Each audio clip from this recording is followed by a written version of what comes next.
Very good morning to all of you. आज हम लोग जो है वहाँ अपनी सब्सिडरी जो बुक्स हैं उसके अंदर कैश बुक अपना कंप्लीट हो गया है, ठीक है ना। अब हम लोग देख रहे हैं परचेज बुक, ठीक है ना। परचेज बुक कैसे प्रिपेयर करते हैं, परचेज बुक, ठीक है, डन, गॉट इट। अब देखिए परचेज बुक का मतलब होता है कि आप जो भी गुड्स परचेज कर रहे हैं तो वो सारी ट्रांजैक्शन जो है वहाँ आपको एक पर्टिकुलर बुक के अंदर मेंशन करने हैं, ठीक है ना, परचेज से रिलेटेड, ठीक है ना। और वो भी गुड्स का परचेज, ठीक है ना। कोई थिंग्स परचेज करते हो, ठीक है ना, कोई वस्तु है अगर आप खरीद रहे हो तो वो चीज़ें इसमें नहीं आएगी, केवल गुड्स जो है, ठीक है ना। देखिए थिंग्स और गुड्स दोनों में जो मेजर डिफरेंस क्या है, तो गुड्स किसे कहते हैं, जो चीज़ हम बेचने के पर्पज से, ठीक है ना, मतलब we just purchase for the purpose of sales, समझ में आ गया नहीं, उसे क्या कहते हैं, गुड्स। और थिंग्स का मतलब होता है ऐसी चीज़ें जो हम खरीदते तो हैं बट उसको सेल करने के पर्पज से नहीं, अपने बिजनेस में खुद उसको यूटिलाइज करते हैं, समझ में आ गया नहीं। तो ये दोनों में फ़र्क है। जैसे फॉर एग्जाम्पल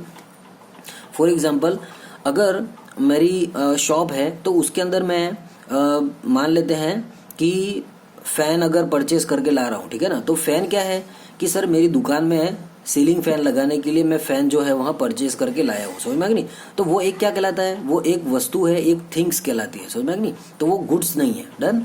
अपने यूज़ के लिए, ठीक है ना, खुद के यूटिलाइजेशन के लिए अगर कोई चीज़ बिजनेस में लाते हैं, ठीक है ना, जैसे फर्नीचर है, उसके बाद आपका मशीनरी वगैरह कुछ है, ठीक है ना। तो ये सारी चीज़ें थिंग्स कहलाती हैं, जिनका ट्रांजेक्शन, जिनका रिकॉर्डिंग जो है वहाँ अपना जर्नल प्रॉपर जो है उसके अंदर होता है, परचेज बुक के अंदर नहीं होता है, ठीक है ना। तो ये आपको थोड़ा सा ध्यान रखना है। और एक बात, इसमें केवल क्रेडिट जो ट्रांजैक्शन है वही मेंशन होंगे, कैश ट्रांजैक्शन मेंशन नहीं होंगे। सर क्यों, क्योंकि कैश ट्रांजैक्शन जो है, कैश परचेज वगैरह, तो वो टोटली हम ट्रीटमेंट कहाँ पे करते हैं सर, अपनी कैश बुक के अंदर, ठीक है ना। तो ये आपको ध्यान रखना है। तो सर यहाँ पे मैं स्पेशल नोट लिख रहा हूँ, ठीक है ना, done. Only credit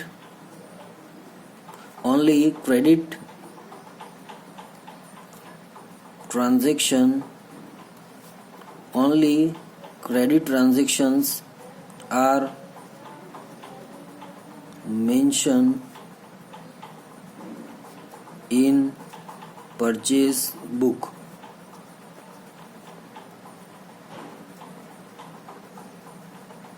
If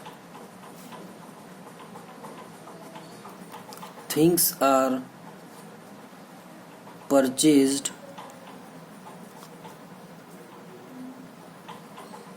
for business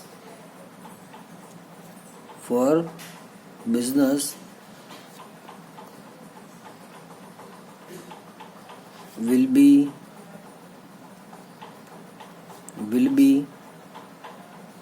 not recorded in purchase book, like a furniture,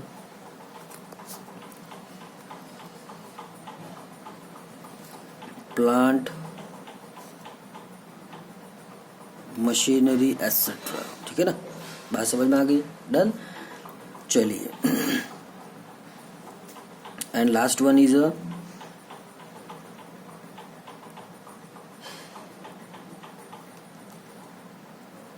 cash purchase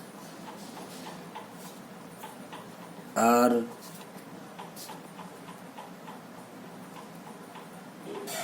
mention in cash book, ठीक है ना। तो ये तीन बातें हैं जो आपको ध्यान में रखनी है, जो कि मैं अभी आपको बता चुका हूँ, ठीक है ना। अब देखिए हम बिल्कुल एक एग्जाम्पल देखते हैं, ठीक है ना। चलिए लेट्स सी एन एग्जाम्पल, ठीक है। तो सर किस तरीके से, तो जैसे मान लेते हैं x store have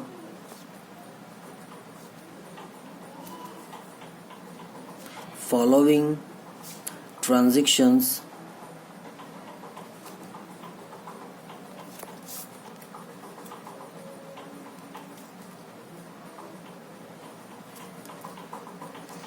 X store have following transactions. First,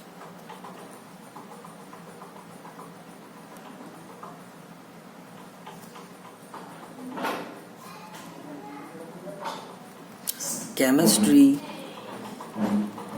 textbook,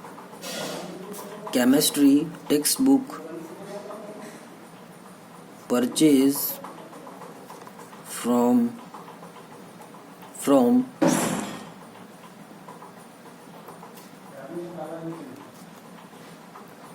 Rajasthan bookstore,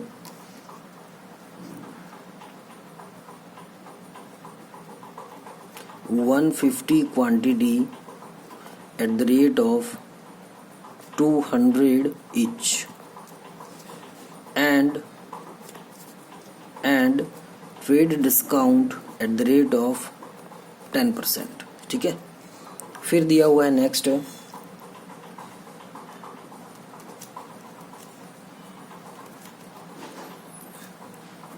accountancy text book purchase from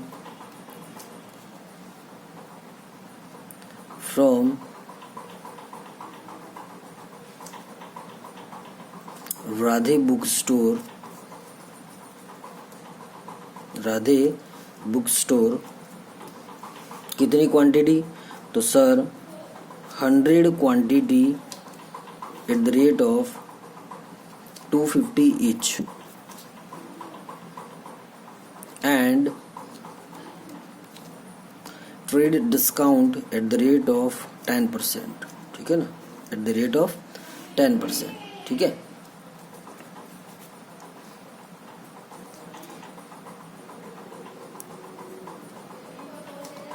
furniture purchase by cash ₹10,000. ठीक है ना, prepare purchase book, prepare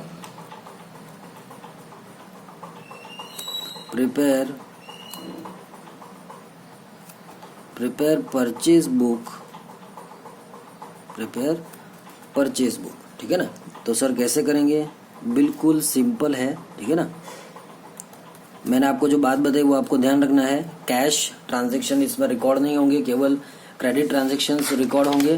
and credit transactions are also related with the goods, not for the things. ठीक है ना, ये आपको ध्यान रखना है. डन. चलिए, तो सबसे पहले इसका फॉर्मेट देखेंगे. ठीक है ना, तो आपको इसका फॉर्मेट जो है वो अच्छे तरीके से ध्यान में रखना है. इसका फॉर्मेट किस तरीके से होगा सर? तो देखिएगा सर, परचेज करते हैं तो परचेज की कनेक्टिविटी कौन कौन सी चीज़ों से होती है. ठीक है ना, तो देखिएगा परचेज बुक. ठीक है, देखिए तो सर परचेज बुक के अंदर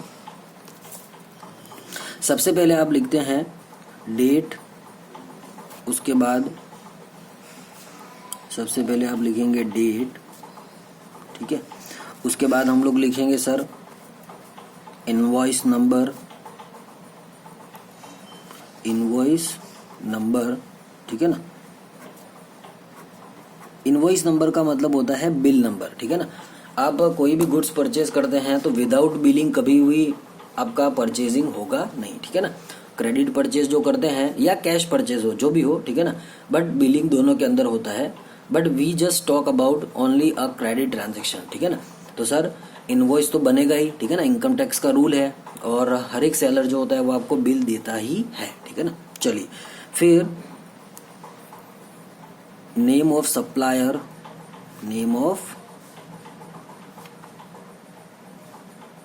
माल को देने वाला जिससे आपने परचेज किया है उसका पूरा डिटेल. ठीक है ना, तो ये सारी डिटेल जो है वो आप यहाँ पे लिखेंगे. समझ में आ गई नहीं?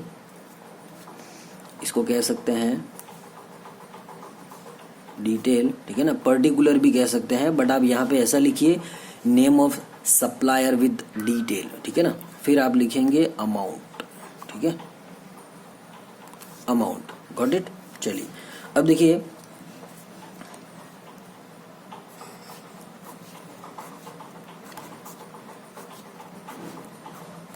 चलिए अब देखो एक काम करते हैं, अब इसके अंदर हम लोग जो है, ठीक है ना, फर्स्ट आपने जो केमिस्ट्री की टेक्स्ट बुक परचेज की तो उसमें हम लिख देते हैं सर इनवॉइस नंबर। ये कौन सा बिल नंबर है, तो सर इनवॉइस नंबर है 1050, ठीक है ना। और सर अकाउंटेंसी की जो टेक्स्ट बुक है उसके लिए इनवॉइस नंबर है आपका, इनवॉइस नंबर है 1051, ठीक है ना। बात समझ में आ गई। और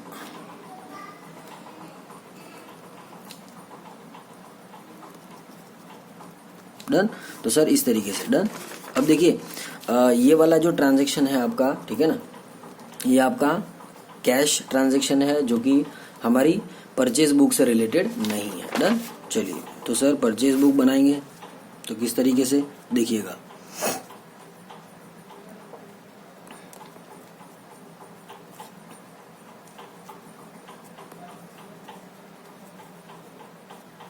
ठीक है, तो किस तरीके से, तो देखिए फर्स्ट जो ट्रांजैक्शन है उसमें कोई डेट मेंशन नहीं है तो आप डैश कर दीजिए, ठीक है ना।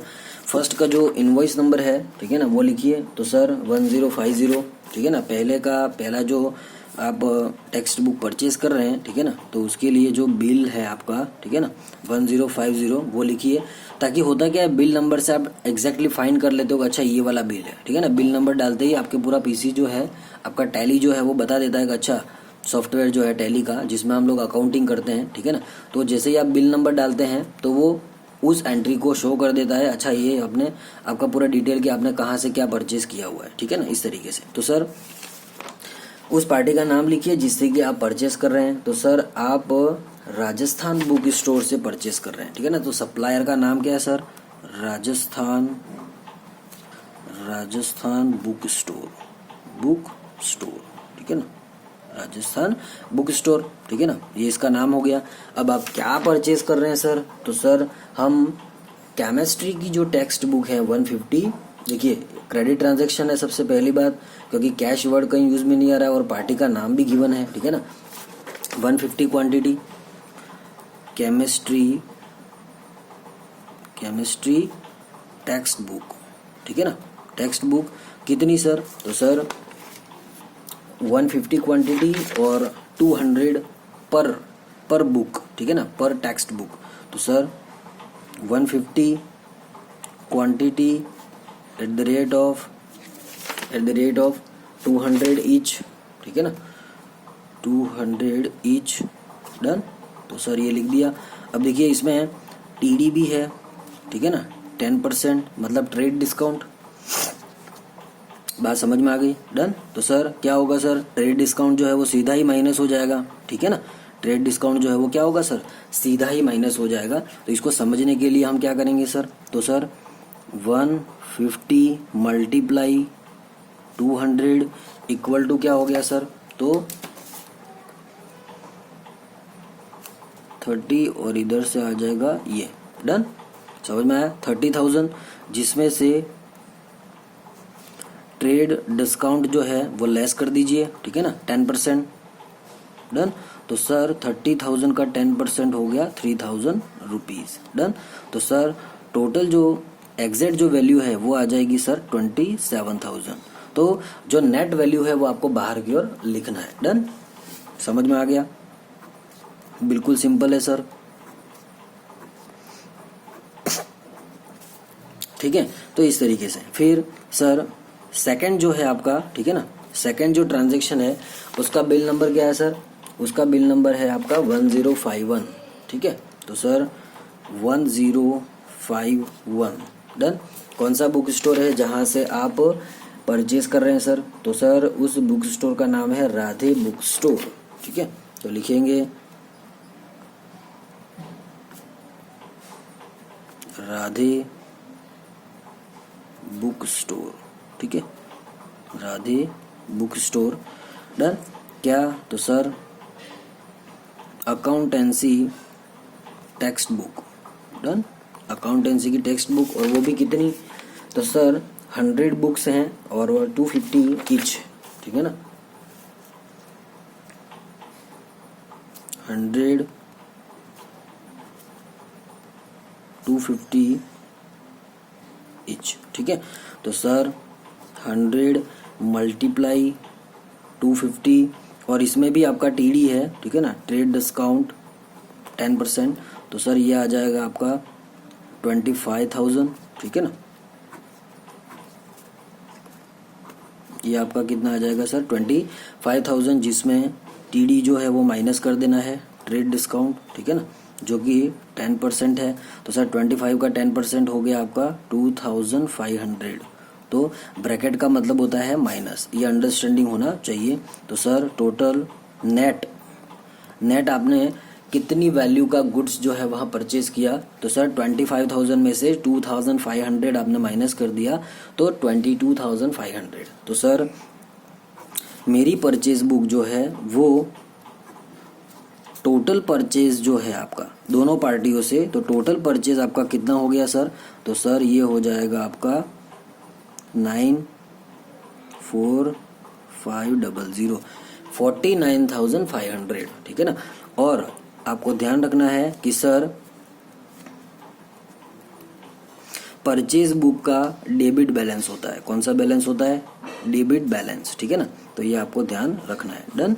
क्योंकि इतना पैसा मुझे देना है, आपको देना है कि नहीं सर, मुझे दो पार्टियों को पैसा देना है, एक तो राजस्थान बुक स्टोर को 27,000 और राधे बुक स्टोर को 22,500। तो टोटल मेरी परचेज बुक बताएगी आपका टोटल पेमेंट जो है वो 49,500 देना है। तो सर परचेज बुक जो होती है वो डेबिट बैलेंस बताती है, मतलब इतना मेरे अकाउंट से कटेगा। समझ में आ गई नहीं बात, समझ में आ गई। तो इस तरीके से आपको ये परचेज बुक जो है वह बनानी है, कोई दिक्कत, ठीक है ना। तो कोई भी डाउट्स हो तो बिल्कुल आप कमेंट्स बॉक्स में उसको राइट डाउन कर सकते हैं। Thank you and have a nice day.